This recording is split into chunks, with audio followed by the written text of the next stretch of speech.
बाल गंगाधर तिलक जी कांग्रेस के national president हुआ करते थे और 1920 में महात्मा बाल गंगाधर तिलक जी के दुनिया से चले जाने के बाद कांग्रेस का नेतृत्व किसने किया? महात्मा गांधी जी ने किया। लेकिन 1920 के दशक में अगर हम देखते हैं तो उसी कांग्रेस का दो फाड़ होता है। दो फाड़ कैसे हो गया? 1920 में एक हेडगेवार जो है वो कांग्रेस से अलग हो गया। वो बाल गंगाधर तिलक का बहुत ही घनिष्ठ शिष्य था। कौन? हेडगेवार।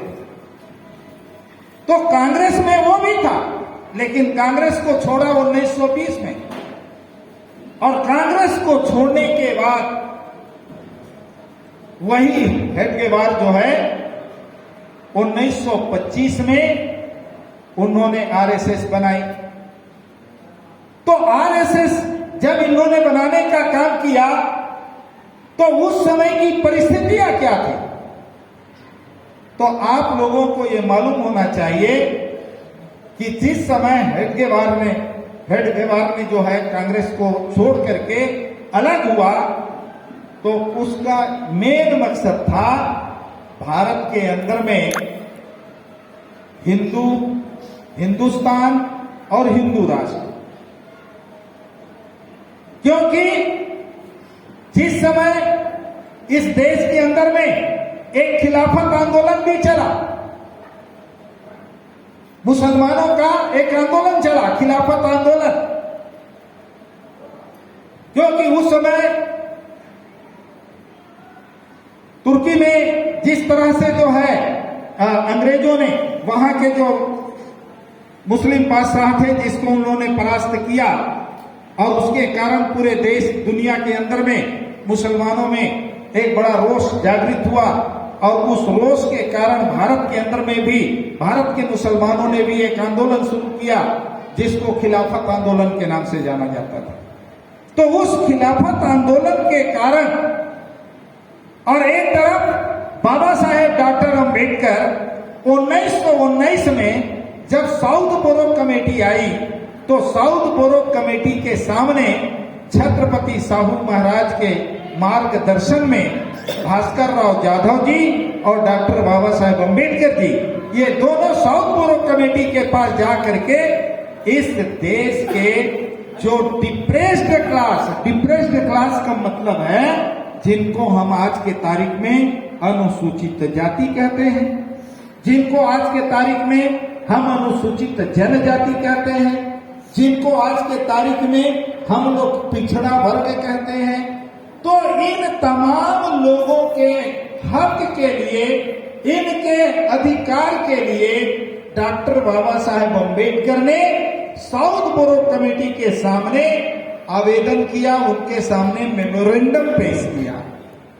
और जैसे इन्होंने मेमोरेंडम पेश किया तो उस समय के तत्कालीन कांग्रेस का जो अध्यक्ष थे, राष्ट्रीय अध्यक्ष बाल गंगाधर तिलक जी, तो बाल गंगाधर तिलक ने इस बात को लेकर के पूना के पास एक अथनी नाम के गांव में ये भाषण देते हुए, संबोधित करते हुए कहा कि इन दबे कुचले पिछड़े लोगों को, इनको क्या जरूरत है कि पार्लियामेंट में एक प्रतिनिधित्व की बात कर रहे हैं। क्या तेली, उनका शब्द था, क्या तेली, तंबोली, कुर्मी क्या पार्लियामेंट में जाकर ये हल चलाएंगे कि तेल निकालेंगे? इनको क्या जरूरत है कि ये वहां प्रतिनिधित्व पाना चाहते हैं? विरोध किसने किया? कांग्रेस ने किया। हालांकि आज तक कांग्रेस को अगर जिंदा रखने का काम, करने का काम किसी ने किया तो पिछड़े वर्ग के लोगों ने किया, और तब कोई पिछड़ा वर्ग का शब्द नहीं उस समय इस्तेमाल होता था, उस समय डिप्रेस्ड क्लास के नाम से होता था। और पर्टिकुलर जाति को संबोधित करते हुए बाल गंगाधर तिलक जी ने यह बात कहा था कि क्या तेली, तंबोली, कुर्मी पार्लियामेंट में जाकर के ये हल चलाएंगे, तेल निकालेंगे? इनको क्या जरूरत है इस बात की? तो आप सोच सकते हैं। मैं इस बात को इसलिए आप लोगों से कह रहा हूं कि भारत की जो सबसे बड़ी समस्या है वो जाति और धर्म की समस्या है, और इसी जाति और धर्म के आधार पर कांग्रेस ने जात को अपना माध्यम बनाया, और दूसरी तरफ भारतीय जनता पार्टी जो आज की तारीख में नजर आ रही है 1925 में आरएसएस के रूप में पैदा हुई और 1951 में जनसंघ के रूप में पैदा हुई और बाद में 1977 में जनता पार्टी बनी और 1980 में वही भारतीय जनता पार्टी बनी, यानी एक ही कांग्रेस का दो फाड़ हो गया। एक तरफ वो कांग्रेस का नाम चला और एक तरफ भारतीय जनता पार्टी। और इनका लड़ाई, इनका मकसद, इनका उद्देश्य क्या रहा? इनका मकसद जात में लोगों को बांट करके जाति के आधार पर लोगों को उनके सेंटीमेंट का इस्तेमाल करते हुए जाति के आधार पर लोगों को इस्तेमाल करना, और दूसरी तरफ धर्म के नाम पर नफरत फैलाकर, धर्म के नाम पर विद्वेष फैलाकर भारतीय जनता पार्टी, जो आज की जनता पार्टी है, भारतीय जनता पार्टी है, तो ये धार्मिक उन्माद फैला करके हिंदू मुस्लिम आज भी देख रहे हैं। आज भी पूरे देश के अंदर में हिंदू मुस्लिम का मामला चल रहा है, और समय समय पर ये जाति विद्वेष फैलाकर, जाति नफरत फैलाकर और हिंदू मुस्लिम का मुद्दा उठाकर, अभी आज पूरे देश के अंदर में सोशल मीडिया में आप देख लीजिए, एक बाबा है जिसने जो है क्या बागेश्वर धाम अंधविश्वास के नाम पर किस तरह से उसके बारे में डिबेट चल रहा है। अभी जो है बिहार का एक शिक्षा मंत्री जयप्रकाश यादव जी, जिन्होंने इस बात के लिए कहा कि भाई शास्त्र में, रामायण में ढोल गवार शूद्र पशुनारी सकल ताड़ना के अधिकारी, आज उस ताड़ना के अधिकारी, अब शूद्र की जहां बात आती है, अब शूद्र के नाम पर, ये तो बात हम वर्षों से कहते आ रहे कि न तेली, न कुर्मी, न काछी, न कलार, न मरार, न लोहार, न केवट, कोई भी आज तक के इस बात को जानने और मानने के लिए तैयार नहीं हुए थे कि भाई हम शूद्र हैं। शूद्र का मतलब क्या है? सिर्फ इनके दिमाग में एक बात डाल दिया गया कि भाई तुम हिंदू हो, हिंदू के नाम पर, क्योंकि उनको मालूम है अगर वर्ग व्यवस्था को आप देखेंगे तो जैसा एक खड़ी व्यवस्था है, इस खड़ी व्यवस्था में सबसे ऊपर है ब्राह्मण, उसके नीचे क्षत्रिय, उसके नीचे वैश्य, इसके नीचे शूद्र, तो ये चार वर्ण है। और शास्त्रों में कहा कि ब्राह्मण जो है ब्रह्मा के मुंह से निकला, ये भुजा से निकला, ये पेट से निकला, एक पैर से निकला। जो पैर से निकला है वो सबसे छोटा है और जो मुंह से निकला है वो सबसे बड़ा है, और इसको भगवान ने पैदा किया। अब वर्षों से शूद्रों को जब शिक्षा नहीं मिली और सिर्फ भगवान के नाम पर उनके दिमाग में बैठा दिया गया तो मानते रहे, लेकिन इनको मालूम है कि ऊपर में जो सबसे ऊपर जो कहलाने वाला है, जो ब्राह्मण कहलाता है, उनकी आबादी 3.5%। तो 3% संख्या वाला अगर भारत के अंदर में अपना राज कर रहा है, तो भारत के अंदर में राज करना है तो कैसे करेगा?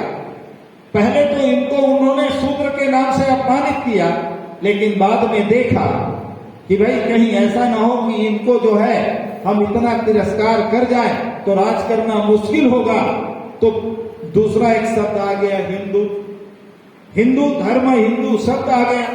अब हिंदू के नाम पर यहां से लेकर के यहां तक के लोगों को हिंदू शब्द से संबोधित तो करने लगे, लेकिन वही हिंदू कहलाने वाले शेड्यूल कास्ट के लोग हैं जिनको 17 फीट दूर से बात करते हैं। हिंदू कहलाने के लिए हिंदू के नाम पर उन्होंने समेटने का काम आदिवासियों को भी करने लगे। आदिवासी आज भी चिल्ला चिल्ला करके कह रहे हैं कि हम हिंदू नहीं हैं। पिछड़े वर्ग लोगों को कहने लगे हिंदू के नाम पर, तो इसमें तो कुछ लोगों ने ये ठान लिया, हाँ भाई हम लोग हिंदू हैं। जैसे अभी आप गांव में जाएंगे, इसी गांव के अंदर में आप चले जाएं तो ये कौन पारा, तो यह सूर्यवंशी या सतनामी पारा, और देह कौन पारा, तो हिंदू पारा। गांव में है ना ऐसा जी, सतनामी पारा और हिंदू पारा। तो हिंदू के नाम पर तो, लेकिन हिंदू कहलाने वाले लोगों के बीच में भी 3743 जातियां हैं, अलग अलग जातियों में वो बटे हुए लोग हैं। तो अगर ये हिंदू हैं तो भाई ये भी हिंदू, तो इस हिंदू के साथ ये पढ़ सकता है, ये नहीं पढ़ सकता। ये संपत्ति का मालिक हो सकता है, लेकिन ये हिंदू संपत्ति का मालिक नहीं हो सकता। शूद्रों के लिए, शूद्रों का धन कुत्ता बिल्ली घोड़ा गधा सुअर होंगे, ये धन संपत्ति नहीं रख सकते। पढ़ाई लिखाई करके ये अधिकारी बन सकते हैं, लेकिन इसको अधिकारी बनने का अधिकार नहीं मिला। अगर आज इस देश के अंदर में आप देखेंगे तो लगभग 2 करोड़ आबादी भारत के अंदर में अधिकारी कर्मचारियों का है, और उस 2 करोड़ में जो हिंदू कहलाने वाला जो पिछड़ा वर्ग जिसको आज के तारीख में हम बोलते हैं, तो इनकी संख्या पढ़े लिखने के बाद नौकरी पेशे में कितना है, तो मात्र 14 लाख। जनसंख्या कितना है, 52%, आधा से ज्यादा आबादी है, जनसंख्या आधा से ज्यादा है, लेकिन नौकरी पे जगह 14 लाख। और जो 3% ऊपर वाले लोग हैं, या तीनों मिला के 15% है, अब ये कितना है, तो ये लगभग ये 1.5 करोड़। तो जो 15 आदमी है वो 1.5 करोड़ नौकरी का मालिक। तो ये भी हिंदू और ये भी हिंदू।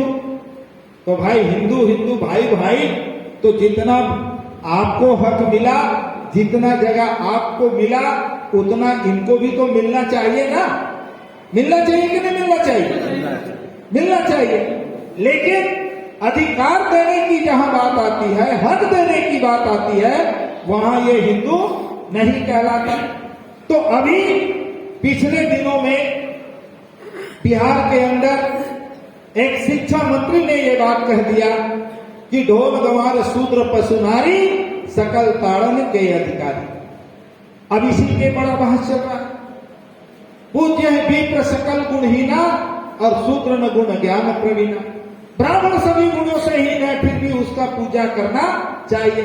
अब इसके ऊपर वो इंटरप्रिटेशन करके नया नया तर्क अब वो देने लगे। ताड़ना को भी वो आज के तारीख में उसका दूसरा परिभाषा बता रहे हैं कि नहीं, ताड़ना का मतलब है शिक्षा देना। मतलब अब वो उसको बदल करके बात कर रहे हैं। लेकिन कुल मिलाकर के पूरे देश के अंदर में आगे बखलाए हुए। लेकिन अभी पिछड़ा वर्ग महासभा अभी इस बात को लेकर के स्वामी प्रसाद मौर्य मैदान में आ गए। पूर्व मंत्री पहले वो बसपा में थे, आज के तारीख में सपा में चले गए हैं। तो अभी इस बात को लेकर के एक बड़े पैमाने पर पूरे भारत के अंदर अब पिछड़े वर्ग के लोगों में ये चर्चा का विषय शुरुआत हुआ है कि देखो भाई, हमें शास्त्रों के आधार पर इतना अपमानित किया गया, इतना गाली दिया गया, और सिर्फ अपमानित और गाली ही नहीं दिया गया, बल्कि धन धरती शिक्षा सत्ता संपत्ति से हमको नीचे गिरा करके रखा गया। अब उनको समझ में आने लगी। तो अभी इसके माध्यम से वो क्या चाहते हैं, वो क्या चिल्ला रहे हैं कि 97% लोग भारत के अंदर में या 80% लोग भारत के अंदर में सनातनी हिंदू हैं। 80% वो सबको क्या बोलते हैं, हिंदू के नाम पर, सनातनी के नाम पर। यानी कि कुल मिला करके जो धार्मिक अल्पसंख्यक समाज है, चाहे वो मुस्लिम हो, चाहे वो क्रिश्चियन हो, तो उनके नाम पर अभी जैसे कि वो बागेश्वर महाराज, जैसे अभी ईसाई लोग भी एक कोई चंगाई सभा करते हैं जिसमें कोई चमत्कार की बात होती है कि क्या होती है मुझे नहीं मालूम, मैं तो देखा नहीं कभी। चंगाई उंगाई को। तो जब वो कर सकते हैं तब तो कोई नहीं बोलता कि उसको ये अंधविश्वास फैला रहा है। लेकिन जब एक सनातनी हिंदू जब ये काम करता है तो ये कहते हैं कि ये अंधविश्वास फैला रहा है। तो कुल मिलाकर के इस बात को लेकर के मुस्लिम और क्रिश्चियन के अगेंस्ट हिंदू के नाम पर लामबंदी करने का, यानी कि पोलराइजेशन लाने का ये काम चल रहा है। लेकिन दूसरी तरफ अब पिछड़े वर्ग लोग भी जागरूक हो गए, उसमें भी जागृति आ रही है कि तुमने हमें बहुत वर्षों तक अंधकार में बात ढकेल करके रखा। अब वो शास्त्रों की बात करने लगे, वो तर्क करने लगे। अभी आप लक्ष्मण यादव का भाषण सुने, लक्ष्मण यादव का अगर YouTube में उसको देखें तो आपको समझ में आएगा कि बहुत ही लॉजिक तरीके से, तार्किक तरीके से, साहित्यिक तरीके से लक्ष्मण यादव जो है वो अपने बात रखते हैं। तो मेरा ये बताने के पीछे मतलब है कि कुल मिला करके जाति और धर्म के नाम पर विद्वेष फैला करके, जाति और धर्म के नाम पर लोगों के बीच में नफरत पैदा करके, जाति और धर्म के नाम पर दूरियां बना करके इन्होंने वर्षों से कांग्रेस और बीजेपी ने इस देश में राज कर लिया। क्योंकि जैसे अभी आपके सामने खरे जी ने बताया, इन पार्टियों के बनाने वाले मुट्ठी भर लोग हैं, थोड़े लोग। इसीलिए मान्यवर कांशीराम जी ने इस देश के अंदर में बहुसंख्यक समाज के लोगों के लिए उन्होंने बहुजन समाज पार्टी बनाई। बहुजन समाज का मतलब है बहुत ज्यादा संख्या वाला समाज। तब बहुत ज्यादा संख्या किसका है? तो जिनको आप पिछड़ा वर्ग कह रहे हो, जिनको आप आदिवासी कह रहे हो, जिनको आप अनुसूचित जाति कह रहे हो, दलित कह रहे हो, जिनको आप धार्मिक अल्पसंख्यक कह रहे हो, तो इन सारे लोगों को मिलाकर इनकी संख्या इस देश में सबसे ज्यादा 100 में 85 है। और इन्हीं 85 लोगों को जोड़कर मान्यवर कांशीराम जी ने जो नारा दिया, सामाजिक परिवर्तन और आर्थिक मुक्ति, यानी कि समाज में परिवर्तन लाना होगा। जाति के नाम पर, धर्म के नाम पर जो नफरत है, जो विद्वेष है, तिरस्कार है, उसको समाप्त करना होगा। आपसी प्रेम और मैत्री के आधार पर, भाईचारा के आधार पर लोगों को आपस में जोड़ने का काम करना होगा। अगर जोड़ने का काम होता है तो बहुजन समाज बनता है। अब बहुजन समाज तो है, 100 में 85 है, तो उनके हाथ में 85 बोर्ड भी है, लेकिन आर्थिक रूप से कमजोर बना करके रखा गया। आर्थिक रूप से आज पूरे देश के अंदर में अगर आप देखेंगे, अभी आप देख रहे होंगे कि इस देश के जब से जो है अभी भारतीय जनता पार्टी की सरकार बनी है, मोदी जी की सरकार बनी है, अदानी अंबानी जैसे चंद मुट्ठीभर उद्योगपतियों के हाथ में पूरा देश की सारी संपत्ति उनके हाथों में देने का काम किया गया। यानी बहुसंख्यक लोगों को गरीब बना करके रखो, और गरीब होने के कारण हमारे